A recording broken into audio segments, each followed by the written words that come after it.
یہ بھی بات ختم کر دو کہ میں اپنی ہی برادری میں شادی کروں گا، یہ بات ختم کر دو۔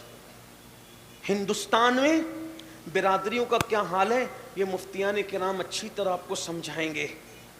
بس میں تو اتنا جانتا ہوں، میرے نبی نے فرمایا کلکم من آدم و آدم من تراب، تم سب آدم کی اولاد ہو اور اللہ نے آدم کو مٹی سے پیدا کیا تھا۔ ایک باپ کی اولاد ہو، ایک ماں کے بیٹے ہو، پھر یہ ادنا برادری، یہ اعلیٰ برادری کیسے ہو گئی؟ اور ہندوستان میں تو 90% لوگ کنورٹ ہوئے ہیں۔ یہ کہاں سے آئی؟ یہ برادریاں صرف پہچان کے لیے ہے، باقی رشتہ کس سے کرنا ہے؟ جو سنی صحیح العقیدہ مل جائے اس سے رشتہ کرو۔ بلکہ آج کل بکری اور گائے کی بھی تو کوئی اہمیت ہوتی ہے؟ رسول اللہ کا جس دور میں تشریف لائے تھے اس دور میں کنیزوں کی کوئی حیثیت نہیں ہوتی تھی۔ ہوتی تھی کوئی حیثیت؟ نہیں۔ لیکن آپ کو بتاؤں، ہمارے رسول کے خاندان والوں میں سے کچھ ایسے بزرگ گزرے ہیں جنہوں نے کنیزوں کو آزاد کر کے اپنے نکاح میں لے کر کے ان کی عظمت بڑھائی ہے۔ اور سب کو تو اپنی جگہ، اور سب تو اپنی جگہ، بلکہ سیدہ فاطمہ کے بعد اگر سب سے زیادہ امام کسی کی نسل میں پیدا ہوئے ہیں تو وہ ذات سیدہ شہربانوں کی ہے۔ اگرچہ وہ بادشاہ کی پوتی تھی، بادشاہ کی بیٹی تھی، لیکن جب وہ مدینہ منورہ آئی ہیں تو کنیز کی شکل میں آئی ہے، اور جب امام حسین کے حصے میں آئی ہے تو میرے امام نے ان کو آزاد کر کے ان کے ساتھ نکاح کیا اور ان کو اماموں کی ماں بنا دیا۔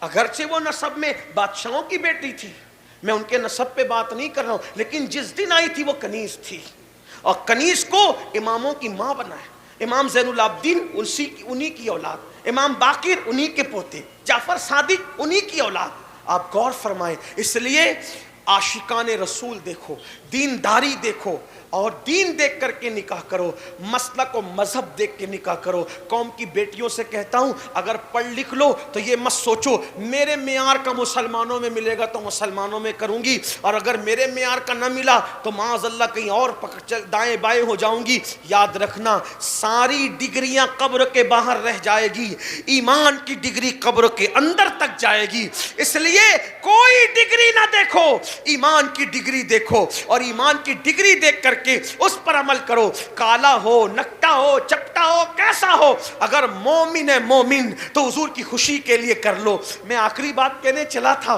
لیکن میری بہنوں کی بارے میں مجھے ایک بات یاد آ گئی، ذرا سننا میری بہنوں۔ آج کل غریب رشتہ آ جائیں اور دیندار ہو تو بہنیں ناک چڑھا لیتی ہے، منہ پھیر لیتی ہے۔ یاد رکھنا دینداری کو پرائرٹی دو، دینداری کو پرائرٹی دو، عشق رسول کو پرائرٹی دو، اہمیت دو دینداری کو، تقوی کو، پرہیزگاری کو۔ اور آپ کو بھی کہتا ہوں کالی سانولی بھی مل جائے اپنا لو۔ یاد رکھنا خوبصورت ماں خوبصورت بیٹے کو جنم دے یہ ضروری نہیں ہے، لیکن دیندار ماں دیندار بیٹے ہی کو جنم دیا کرتی ہے۔ اس لیے دینداری دیکھو۔ آؤ مجھے ایک واقعہ یاد آیا، حضور علیہ السلام کے ایک صحابی تھے، لیکن ان کا رنگ پکا تھا، کالا نہیں کہوں گا، نہ کہہ سکتا ہوں کیونکہ میرا مسلک سراپا ادب ہے۔ الدین کلہ ادب، دین بھی ادب ہے، مذہب بھی ادب ہے، مسلک بھی ادب ہے، لیکن ایک بات کہوں، رنگ پکا تھا، ہونٹ موٹے تھے، دانت بڑے بڑے تھے۔ حضور ان کے بارگاہ میں وہ آتے تھے، آقا کی بارگاہ میں آتے تھے تو حضور ان سے دل لگی کر لیا کرتے تھے۔ حضور علیہ السلام کی زندگی بڑی سادہ تھی، بڑی خوبصورت۔ ہمارے یہاں آج کل تقوی کیا سمجھتے ہیں؟ گردن جھکا کر، منہ لٹکا کر، منہ اتار کر اور بھویں چڑھا کر بیٹھنا، اس کا نام تقوی ہے۔ میں نہیں مانتا، میں کہتا ہوں جتنا نبی نے کیا بس اسی کا نام دین ہے، اسی کا نام سنت ہے، اسی کا نام شریعت ہے۔ وہ مسکرائیں، مسکرانا شریعت۔ بلکہ آپ کو ایک بات کہوں، وہ عاجزی کے ساتھ جھک جائیں تو جھک جانا عبادت، اور وہ اکڑ جائیں تو اکڑ جانا عبادت۔ یعنی اللہ کے یہاں کچھ نہیں۔ اللہ فرماتا ہے محبوب ہمیں تو تیری ادائیں پیاری ہے، بس تو جھکے تو جھکنا عبادت بنا دیا، تو اکڑے تو اکڑنا عبادت بنا دی۔ آپ کہیں گے اکڑنا بھی عبادت ہے؟ میں نے کہا بالکل ہے۔ آدمی پوری دنیا میں جھک کے چلے تو اسلام پسند کرتا ہے نا، لیکن جب کعبۃ اللہ کا طواف کرے اب نہیں جھکنا، اب سینہ تان کر چلنا۔ کیوں چلنا؟ وہ کہا حضور جب گئے تھے تو کافروں پہ دھاپ بٹھانا تھا. میں نے کہا اب کون سے کافر ہے جن پہ دھاپ بٹھانا ہے؟ اب کون سے؟ وہاں تو لوگ کلمہ پڑھنے والے ہیں نا. میں اس وقت کلمے کی بات کر رہا ہوں بھائیو.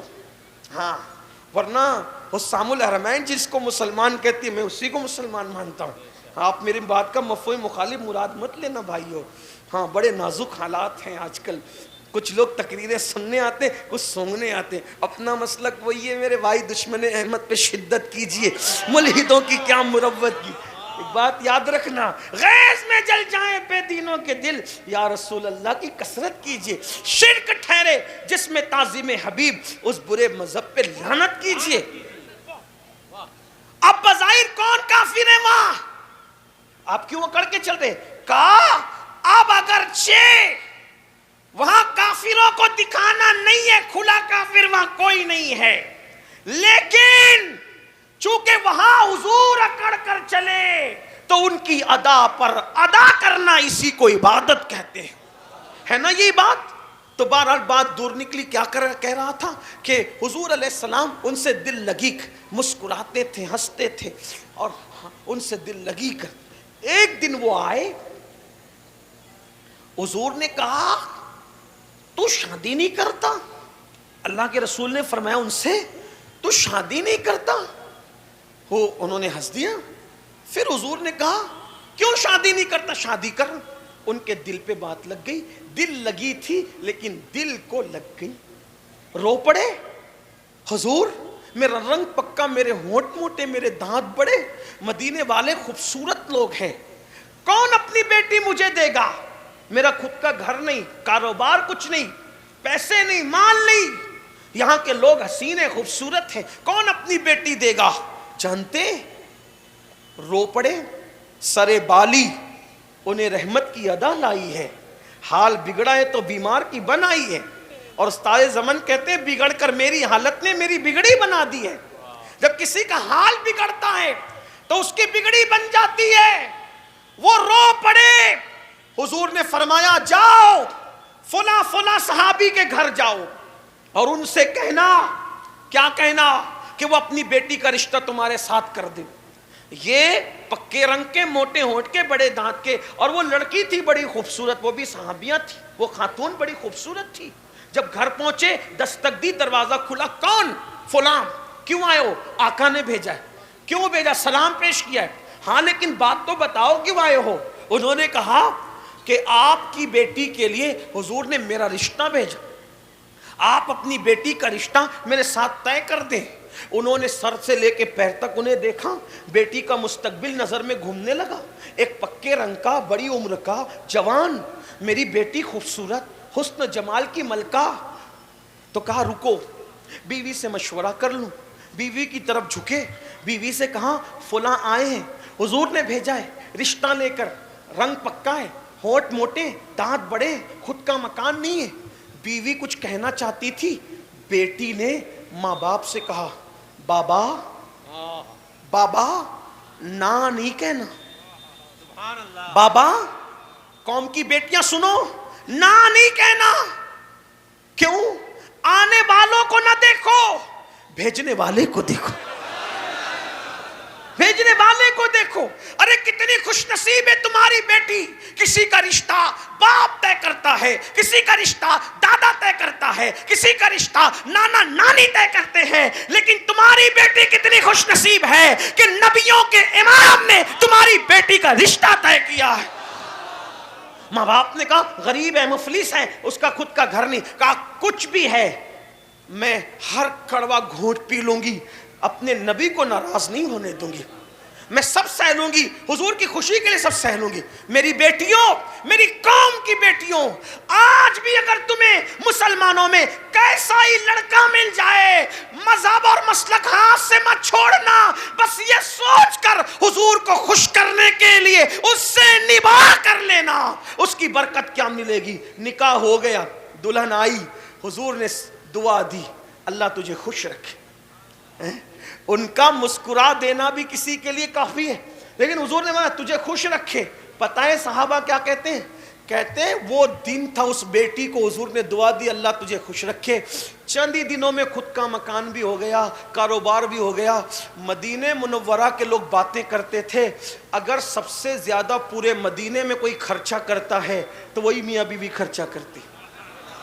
حضور کو خوش کرنے کے لیے ایک غریب کے ساتھ نباہ کیا تو اللہ نے ان کو غریب بھی نہیں رہنے دیا، حضور کی دعا سے مالا مال کر دیا۔ میری قوم کی بیٹیوں، اپنا معیار کیا ہے؟ کوئی ڈگری اپنا معیار نہیں ہے، کوئی برادری اپنا معیار نہیں ہے، اپنا معیار کیا ہے؟ انہیں جانا، انہیں مانا، نہ رکھا غیر سے کام۔ للہ الحمد، میں دنیا سے مسلمان گیا، خاک ہو کر عشق میں آرام سے سونا ملا، جان کی ایکسیر ہے الفت رسول اللہ کی۔ اس لیے اپنا معیار حضور کی غلامی ہے، حضور کا عشق ہے۔ آؤ ہم سب عہد کریں، جیئیں گے تو اللہ کے دین پر، مریں گے تو اللہ کے دین پر، آخرت کی تیاری کریں گے، آخرت کی تیاری کی طرف توجہ کریں گے۔ اللہ پاک سب سے پہلے مجھ گنہگار کو اور آپ سب کو عمل کی توفیق عطا فرمائے۔